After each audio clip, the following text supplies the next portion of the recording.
இது நம்ம பாகவத் சொன்னேன் இல்லையா, இப்போ நம்ம சொல்லக்கூடிய பிரார்த்தனைகள்லாம் சொல்கிறோம் இல்லையா, குரு சிஷ்ய சம்பந்தம்லாம் சொல்கிறோம் இல்லையா, எல்லாமே பாகவதத்தில் இருக்குது.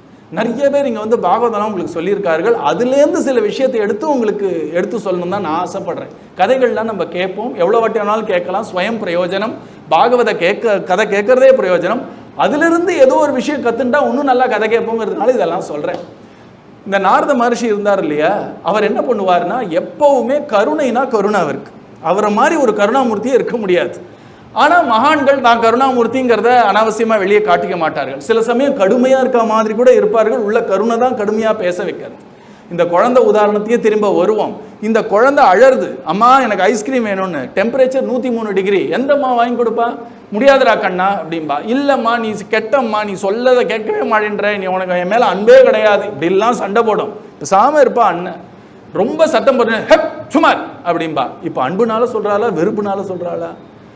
உடனே குழந்தை அடங்கிடும். கொஞ்சம் நேரம் அடங்கின அப்புறம் அந்த ஜுரம்லாம் போன அப்புறம், நீ சாதாரண குச்சி ஐஸ் தானே கேட்ட, வா உன்னை கூட்டின்னு போகிறேன் அப்படின்னு உலகத்திலேயே ரொம்ப உயர்ந்த ஒரு ஐஸ்கிரீம் கடையில் இந்த குழந்தை நல்ல ஸ்வஸ்தமான அப்புறம் ஐஸ்கிரீம் வாங்கி தரவளும் அந்த அம்மா தான்.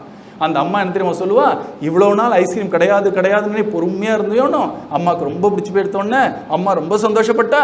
நீ கேட்டது குச்சி ஐஸ் தானே, உனக்கு பார் ஒரு அற்புதமான யாருமே சாப்பிடாத ஐஸ்கிரீம் வாங்கி தரேன்னு கொடுக்குற மாதிரி ஒரு குருநாதர் ஒரு கஷ்டம் வரும்பொழுது பொறுத்துக்கோ, நிச்சயமாக நடக்கும், அவசரப்படாதன்னு சொல்லும்போது நம்ம நம்பிக்கையோடு அப்படி இருந்தோன்னா ஒரு சந்தோஷம் வரும் அவருக்கு. இந்த கஷ்ட காலமோ நம்ம இதை அனுபவிக்க வேண்டிய நேரம் முடிஞ்ச அப்புறம் அவர் கொட்டக்கூடிய அனுபவத்தை அந்த அனுகிரகத்தை நம்மளால் தாங்கவே முடியாது. இதுதான் மகான்களுடைய ஒரு செயலி. நம்ம புரிஞ்சுக்கணும் இல்லையா, அவரவர்கள் ஒரு டைப்புன்னு சொல்கிறோம் இல்லையா, இதுதான் மகான்களுடைய ஒரு டைப்பு. அவங்க என்ன எதிர்பார்க்குறாங்கன்னா, சிம்பிள் டிசிப்ளின். சொன்னதை கேளு, நான் உனக்கு நல்லது தான் பண்ணுறேங்கிறத புரிஞ்சுக்கோ. அது கூட புரிஞ்சுக்கலன்னா நான் என்ன பண்ண முடியும்? யோகி ராம் சூரத்குமார் அழகான ஒரு வார்த்தை சொல்லுவார், நான் எல்லா இடத்துலையும் அதை ஞாபகப்படுத்திப்பேன். என்ன வார்த்தைன்னா, என்னுடன் ஒத்துழை அப்படிம்பார். Cooperate with this beggar. கோஆப்ரேஷன்னா ஒத்துழைக்கணும்னு அர்த்தம். ஒரு அம்மா குழந்தைக்கு சாப்பாடு ஊட்டும் பொழுது ஒரே ஒரு விஷயம் தான் எதிர்பார்ப்பா, இந்த குழந்தை வாயை திறக்கணும்னு தான் எதிர்பார்ப்பா, வேற எதுவும் எதிர்பார்க்கல. அந்த குழந்தை வாயை திறந்து அவ ஊட்டுற சாப்பாடு அந்த குழந்தைக்காகத்தான் அம்மா ஊட்டுறா, தனக்காக ஊட்டுறா. இந்த குழந்தை நல்லா இருக்கணும்னு ஊட்டுறா. அந்த குழந்தை அம்மா ஊட்டும் பொழுது வாயை திறந்துருத்துனா அந்த அம்மாவுக்கு வரக்கூடிய சந்தோஷம், இன்னைக்கு எவ்வளோ சமத்தா சாப்பிட்டான்னு திருஷ்டி கழிச்சு, அந்த பாத்திரத்தை வச்சுட்டே திருஷ்டி கழிச்சு 4 பேர்கிட்ட சொல்லுவான், இன்னைக்கு பாரு எந்த ஒரு சடங்கும் பண்ணாமல் அவன் டப்புன்னு சாப்பிட்டுட்டான், ஒரு பெரிய அனுகிரகம் பண்ணிட்டான் எனக்குன்னு நினைப்பான் அந்த அம்மா. அந்த மாதிரி குருநாதர் நம்மகிட்ட எதிர்பார்க்கறது என்ன தெரியுமோ, நம்மளால் கொடுக்க முடிஞ்சது என்ன தெரியுமோ, ஒன்றும் கிடையாது. அவர் சொன்னதை கேட்டால் போரும், அவருக்கு அதே ஒரு பெரிய ஆனந்தத்தை கொடுக்குமா. அந்த மாதிரி ஒரு உத்தமோத்தமாக இருக்கக்கூடிய ஒரு குருநாதர், அவர்கிட்ட நம்ம போகும்பொழுது பிரார்த்தனைகள்லாம் வைக்கும் பொழுது அவருக்கு நல்லா தெரியும் எந்த பிரார்த்தனையை நிறைவேற்றினா நல்லது, எந்த பிரார்த்தனையை நிறைவேற்றினா உள்ளதும் போயிடும்ன்றது தெரியும்.